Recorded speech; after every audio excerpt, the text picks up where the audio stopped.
Let's go to Barbara, who's on the line in Havant in Hampshire. Hi, Barbara. Oh, good afternoon. Good afternoon. Oh, I cannot tell you, I get so sickened to hear this continual scapegoating of people who are trying to seek asylum and refugee status in various countries. They come from war-torn countries, the bulk of them from Afghanistan, Eritrea, Sudan, Somalia, etc., where there are wars and terrible things are happening. But not in Calais, though, Barbara. No. This country has to take people who are seeking asylum just like every other country, and this country has taken fewer people than France, Germany, and many other countries. And we're a fraction of the size, of course, of France and Germany. We're not that much. We're not much that much smaller than France. We are talking about 100,000 people, of the most vulnerable people in the world.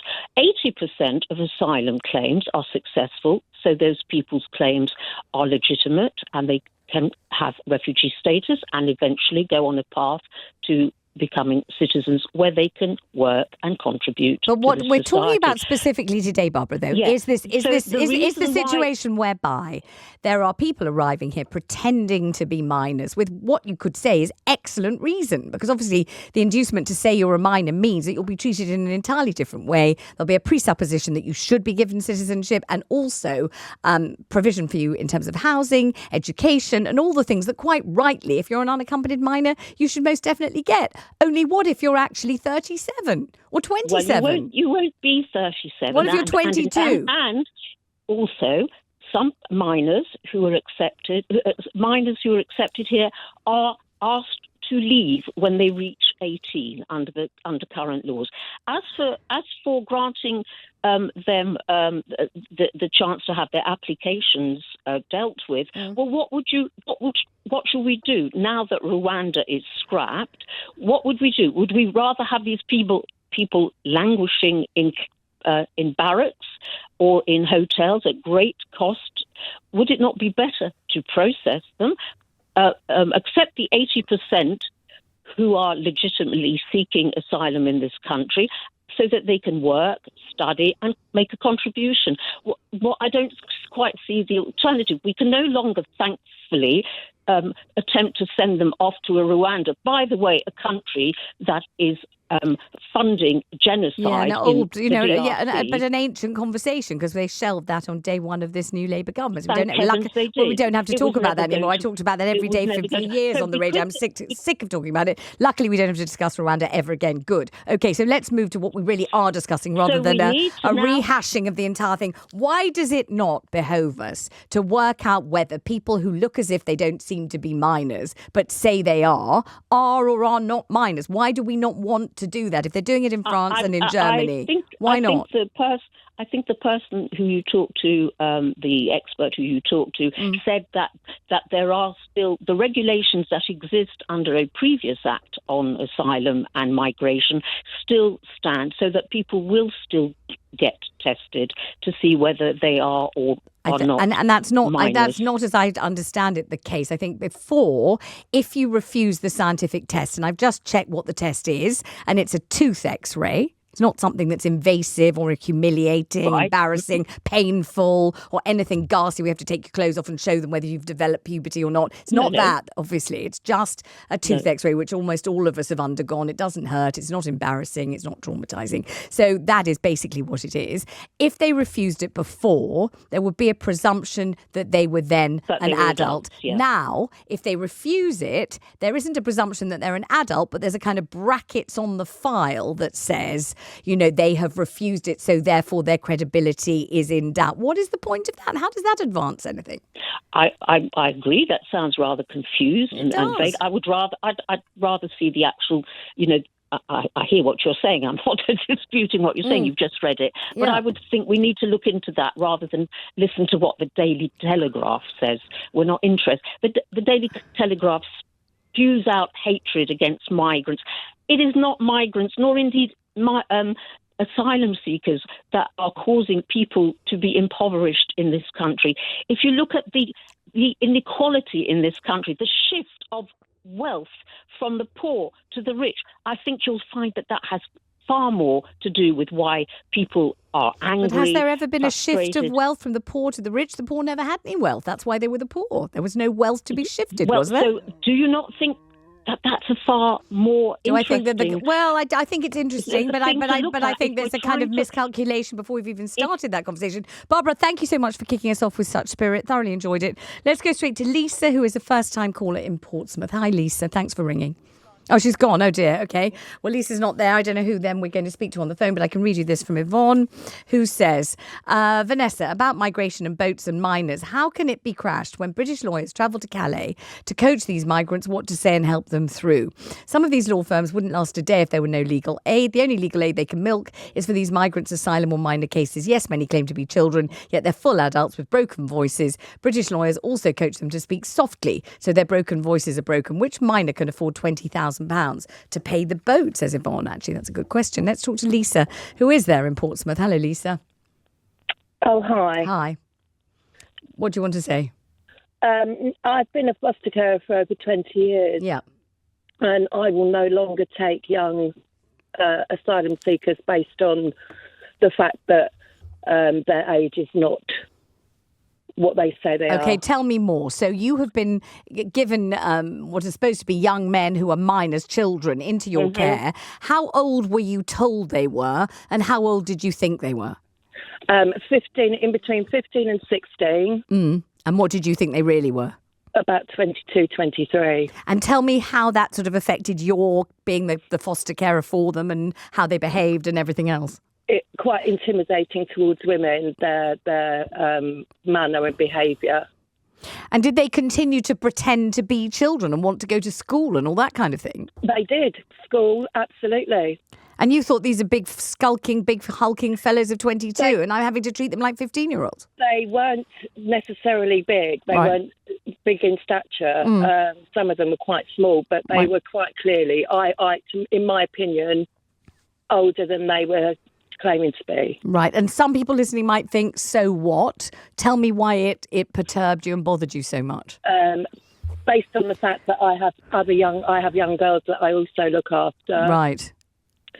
Based on the fact that they would constantly ask for money in quite an intimidating manner. Asking me how much I got paid to look after them. Gosh. Stole my jewellery. Stole your jewellery? Oh, my goodness. Tried to cash cheques on my account. Lord. And let me ask you something else. Did they get sick of acting and pretending to be younger than they were? Did they sort of let their guard slip and suddenly show their real selves? Or were they very wily about pretending to be younger? I think that they were very aware of once they were placed in foster care, that was it, basically. They were in it. Right. And so did you make clear what your objection was? Did you say, I'm not doing this anymore, and explain why? Yeah, I just said I'm not taking any more asylum seekers, young men. And what did they say? Well, not a lot. Not much. Okay, so what would you say about this? I mean, the law that was meant to be in place was meant to be, if you say you're a minor and we don't think you are, we say have a scientific test, which is simply a tooth X-ray, nothing more. And if you refuse, we'll say that you're an adult. Now they're kind of changing this. To hide. Yeah, so you think that these tests are quite important. Absolutely. If you've got no worries about your age at all, you wouldn't have a qualm about having it done. There'll be some people thinking, but you can be pretty aggressive and unpleasant at the age of 15. You know, at 15, Absolutely. You can still steal, you can still them. ask for money, you can still be threatening, you can still be horrible. But did you feel that there was an extra edge to it because they were so much older? Not necessarily an extra edge. It was just more the fact that facially and physically they were more developed, and it was quite apparent to me, having had numerous teenagers through my home, that these weren't as old as they said they were saying. Right, as young as they were saying. Yeah. And did you think they fooled anyone else either? Was it only you who could see this, or do you think everybody, whoever the authorities were who put these people in your care, were probably well aware of it too? It was very difficult for them to question when they came over and said they were minors. I'm going to say something now to shock you. There should be a ban on all immigration for 5 years. No more immigration. I mean, it would be impossible to effect that ban, wouldn't it? Just as it's impossible to stop people arriving on small boats, or at least it's appeared to be impossible so far. You know, the rhetoric is that there is a ban, that it's illegal and people aren't supposed to be arriving, but there doesn't seem to be any possibility of stopping it. So even if you are right and this controversial phrase of yours were bandied about, they still couldn't make it fact, could they? They couldn't make it happen. If I was a Home Secretary, I could do it. How? Okay, right. Okay, let me explain myself. You're English, innit? Just explain what you just said. It doesn't matter whether I'm English or not. Why? How could you stop people arriving when the Tories haven't been able to do it? Keir Starmer hasn't been able to do it. How are you going to do it? How would you do it? Okay, immigration isn't the problem. Brown, black people aren't the problem. Nobody's saying they are. Is, Nobody's suggesting that at all. That's not what we're talking about. You said to me, stop all immigrants for 5 years. I said to you, how? And now you're going backwards, forwards, and from right to left. What's the answer? How would you do it? Okay, we've got 70,000 soldiers. Yeah. Put them on the border. And tell France that if they don't stop the immigrants coming over, you're going to put sanctions on France. Oh, my goodness. All right, Ali. I mean, look, I sort of kind of vaguely take your point. I think what you've said is not practical. I don't think it could possibly occur. But if that's your dream and fantasy, then that's for you, isn't it? My point is that while I'm not against the idea of testing asylum seekers to establish whether they're children or not, yeah, I do object to the use of the word illegal every time that it's mentioned, because Why? they're not really illegal, are they? Why? Well, they're not. They're only illegal if their asylum claim is rejected and then they refuse to leave the country. Before that, they're an asylum seeker. And the idea that they're gaining sort of illegal entry, that we do have these streams of entry that are legal from Afghanistan and from various other countries, and if they're coming on a dinghy, they've been told don't come. Well, no, but the fact is that it's not illegal to cross the channel on a dinghy. It's not illegal to do anything. You know, people have been doing it for centuries. So the fact is, I mean, we're signatories to the UN Refugee Convention, which we helped establish. Yeah, we partly drew up, yeah. Yes, and the fact is that states quite clearly that they can use whatever methods they choose to get to a country. And they also don't have to claim asylum in the first safe country they arrive in. That's also part of the UN Convention. So the fact they choose to try and come here could be many reasons, couldn't they? It's the fact that they might speak English, the fact that they may have family here. You don't know. Or the fact that as Chris Philp, the Shadow Home Secretary, says that we're a soft touch, or the fact that as the Telegraph says that we're a soft touch, or that lots of people, other people say. Do you think we are? No, I don't think we're a soft touch. I think to be honest, if you're a refugee or if you're somebody fleeing whatever you're fleeing, and you're willing to take the risk of crossing the channel and paying criminals, a lot of money to do it, I think that smacks of being quite desperate. And, for the sake of £35 a week or whatever they get while they're waiting for their claim to be processed, I don't think that really is, an incentive to get here. Quite apart from the fact that even the argument that countries are bigger than us, Italy isn't bigger than us, neither is Greece, and they accept far more asylum seekers than we do. And so are you saying really you would like more asylum seekers? I'm saying we need to put in a humane process. We haven't got one at the moment. We say that effectively, unless you're from Ukraine or Syria or Afghanistan, the only way you can claim asylum is by first arriving on our shores. And then we moan that they try and get here. Well, let's make it possible for them to claim asylum outside of our shores. Well, we've heard of that. I've been discussing that on shows for about at least 20 years. The idea that why don't we set up stations in Calais or somewhere else where we can process people there, and then we can do it legitimately, and they can be legit and on the books and on the record, and then we can do it. And then we can. And also, there's been the most unbelievable silting up of the system over the last 13 years. Nobody can lay this entirely at the door of the Labour Party. And in fact, when you speak to immigration lawyers, they say how much more streamlined it was before. It was quicker. There weren't so many people just waiting and waiting who aren't allowed to work legally, and so they're just stuck in a hostel or whatever it is at a vast expense paid for by us. The whole system is abysmal, isn't it? And one of the first ways of dealing with it, you're quite right, would be to have stations in other countries where we can try and process applications. But at the moment, today, the story is about this, wanting to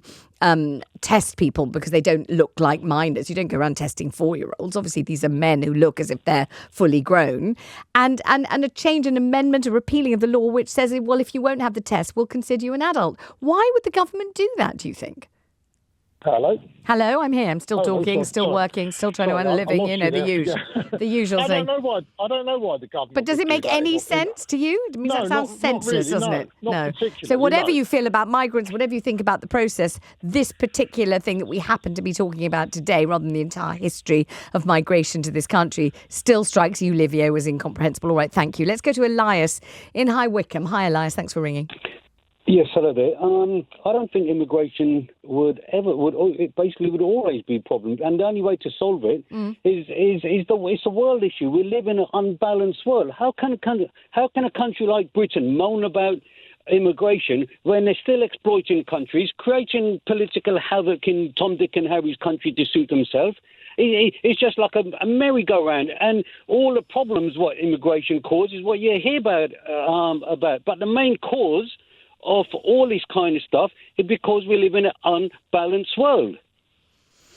Well, that is true. I certainly can't argue with that. We live in an unbalanced world. We also live in a world where climate change seems to mean that various people will be forced out of the areas they live in. They have no choice at all. They're going to have to move because they can't stay where they are, because they can't cultivate crops. The rivers are drying up or whatever it is. We've got that kind of climate change, that kind of migration. We've also got migration, caused by war and caused by bigotry. And we've also got migration caused by people who want to make a better life for themselves in a different country. But yes, you're quite right. It can't be stamped out. But on the other hand, can it just be uncontrolled and allowed to just happen as it happened? You're never going to control it unless people try to fix up the world better. And it's not climate change. Climate change is, do you know what I mean? It's quite common sense, this. It's not rocket science to stop immigration. Instead of countries trying to exploit other countries and suppress countries and dominate them in all different ways. Do you know what I mean? If we lived in a fairer world where every man was valued the same, then immigration will not be a problem in any country. I feel as though you're going to sing the final song in a pantomime just before the curtain comes down. If we were all living happily ever after in a paradisial utopia, if we were walking along hand in hand and the lion was lying down with the lamb and everybody was just doing nothing but exuding peace and goodwill, and John Lennon was still alive and lying in that bed with Yoko, then we'd be living happily ever after. But that's a fairy tale. Why are you phoning to say that? Of course it's true. If we were all living happily ever after, this wouldn't have to happen. But don't we know that? Don't we learn that when we're about, I don't know, maximum age of 7 in primary school?